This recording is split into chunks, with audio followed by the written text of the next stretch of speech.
ಇದು ಚಟ್ನಿ ಮಾಡೋದು ಯಾವುದದು ಬಾದಾಮಿ ಚಟ್ನಿ.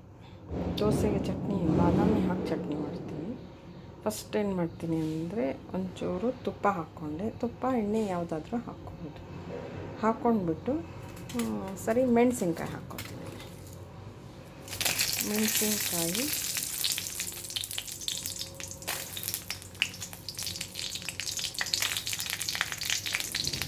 ಸರಿ ಮೆಣಸಿನ್ಕಾಯಿ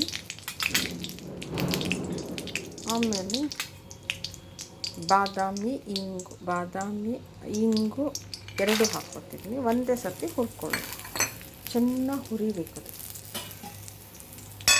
ಘಮ್ ಅಂತ ಆ ಬಾದಾಮಿ ಚೆನ್ನಾಗಿ ಹಾಕಬೇಕು, ಚೆನ್ನಾಗಿ ಹುರ್ಕೋಬೇಕು.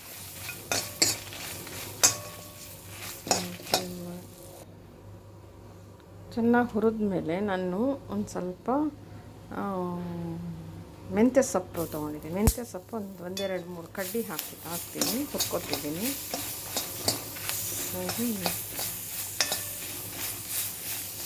ಅದೊಂದು ಸ್ವಲ್ಪ ಇದಾದಮೇಲೆ ಕೊತ್ತಂಬರಿ ಸೊಪ್ಪು. ಸರಿ, ಇದು ಹುರಿದಾದ್ಮೇಲೆ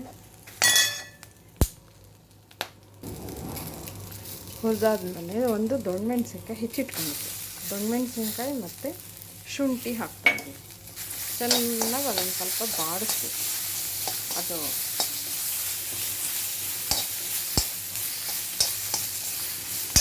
ಚೆನ್ನಾಗಿ ದೊಣ್ಣೆ ಮೆಣಸಿನ್ಕಾಯಿ ಶುಂಠಿ ಚೆನ್ನಾಗಿ ಬಾಡಿಸಿ ಅದಕ್ಕೆ ನಾನು ಇವಾಗ ಕೊತ್ತಂಬರಿ ಸೊಪ್ಪು ಹಾಕ್ತಾಯಿದ್ದೀನಿ.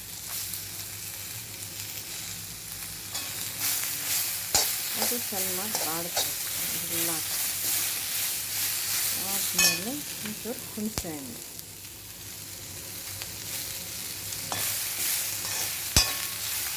ಚೆನ್ನಾಗೆಲ್ಲ ಬಾಡಬೇಕು.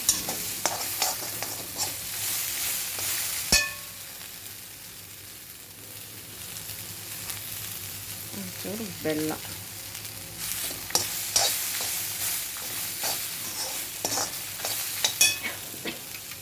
ಸರಿ ಉಪ್ಪು, ಹುರಿಯೋವಾಗಲೇ ಉಪ್ಪು ಹಾಕ್ಬಿಡ್ತೀನಿ ನಾನು. ಚೆನ್ನಾಗಿ ಹುರ್ಕೊಳ್ಳೋದು. ಆಮೇಲೆ ಕೊಬ್ಬರಿ ಹಾಕಿ ಎಲ್ಲ ಹಾಕಿದೆ. ಕೊಬ್ಬರಿ ಹಾಕಿ ಚೆನ್ನಾಗಿ ಬಾಡಿಸ್ತೀನಿ. ಅದು ಚೆನ್ನಾಗಿ ಕೊಬ್ಬರಿ ಬಾಡಿಸಿದ್ರೆ ನಿಮಗೆ ಪಿತ್ತಾಗಲ್ಲ ಅಂತಾರೆ.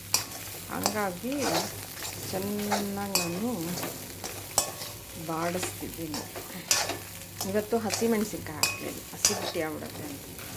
ಅದಕ್ಕೆ ಒಣಮೆಣ್ಸಿನ್ಕಾಯಿ ಹಾಕಿ ಚಟ್ನಿ ಮಾಡ್ತಾಯಿದ್ದೀನಿ. ಅದಕ್ಕೆ ಒಂಚೂರು ಆ ಫ್ಲೇವರ್ ಕೊಡಲಿ ಅಂತ ದೊಣ್ಣೆ ಮೆಣಸಿನ್ಕಾಯಿ ಹಾಕಿದ್ದೀನಿ. ಚೆನ್ನಾಗಿ ಬಾಡಿಸಿ ಗೋಡಂಬಿ ಮೆಂತ್ಯ ಸೊಪ್ಪಿನ ಚಟ್ನಿ ಜೊತೆ ದೋಸೆ ಮಾಡ್ತಾಯಿದ್ದೀನಿ. ತಿಂಡಿ ತಿಂತಾಯಿದ್ದೀನಿ. ಇವಾಗ ಚಟ್ನಿ ಮಾತ್ರ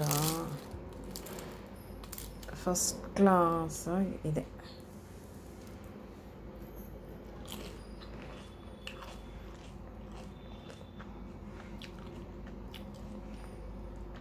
ಮಾಡಿ ನೋಡಿ ಈ ಥರ ಚಟ್ನಿ ಅನ್ಸುತ್ತೆ ಎಲ್ಲರೂ.